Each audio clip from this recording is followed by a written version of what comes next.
నేనైతే ఏమని ఉండను కానీ నమస్తే నమస్తే నమస్తే నమస్తే నేనైతే ప్రశాంతంగా ఉన్నా, హ్యాపీగా ఉన్నా. ఎందుకున్నా అంటే ఎంత ప్రశాంతంగా ఉన్నా, ఎంత రిలాక్స్గా ఉన్నా, నన్ను ఎవ్వరు కూడా ఇప్పుడెవరు కూడా సార్ ఫోన్లో దొరకలేదని కూడా ఎవరు అన్నాడు. ఇక ఎవ్వరు అన్నారు ఇక సార్ దొరకలేడు అన్నాడు. ఎందుకు ప్రశాంతంగా ఉన్నా అంటే నేను మొన్న ఎలక్షన్లో ఓడిపోయి చాలా ప్రశాంతంగా ఉన్నా. నేనైతే మొన్న అదే ఆగండ్రా మొన్న ఎమ్మెల్యేగా ఓడిపోయినందుకు నేను చాలా చాలా రిలాక్స్గా ఉన్నా. మనసు పూర్తిగా చెప్తున్నా, చాలా ప్రశాంతంగా ఉన్నా.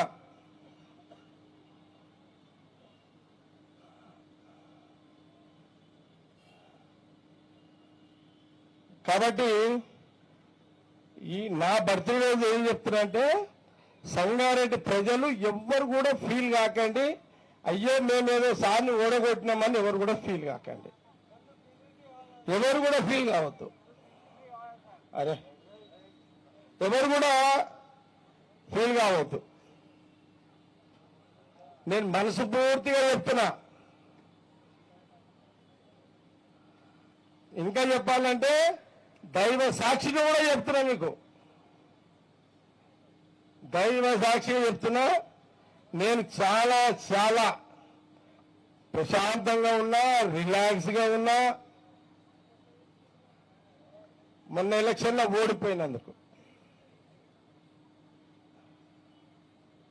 కార్యకర్తలు ఎవరు కూడా, నాయకులు ఎవరు కూడా ఫీల్ కావద్దు. ఈ నా బర్త్డే సందర్భంలో ఇది నా మనసులో మాట మీకు చెప్తున్నా.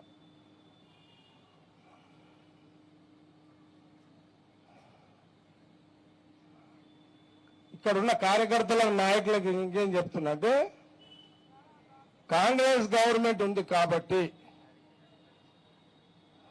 సంగారెడ్డి ప్రజలకు, మన కార్యకర్తల తరఫున, మన నాయకుల తరఫున సంగారెడ్డి నియోజకవర్గ ప్రజలకు అభివృద్ధి విషయంలో జవాబుదారుగా ఖచ్చితంగా ఉంటా. ప్రజలకు ఏం కావాలో అన్ని విషయాలు నాకు తెలుసు. ఏమేమి కావాలో అన్ని విషయాలు నేను చేసి పెడతా. ఇది చాలా స్పష్టంగా ఇక్కడ ఉన్న కార్యకర్తలకు, మన నాయకులకు అందరికీ కూడా తెలియజేస్తున్నా.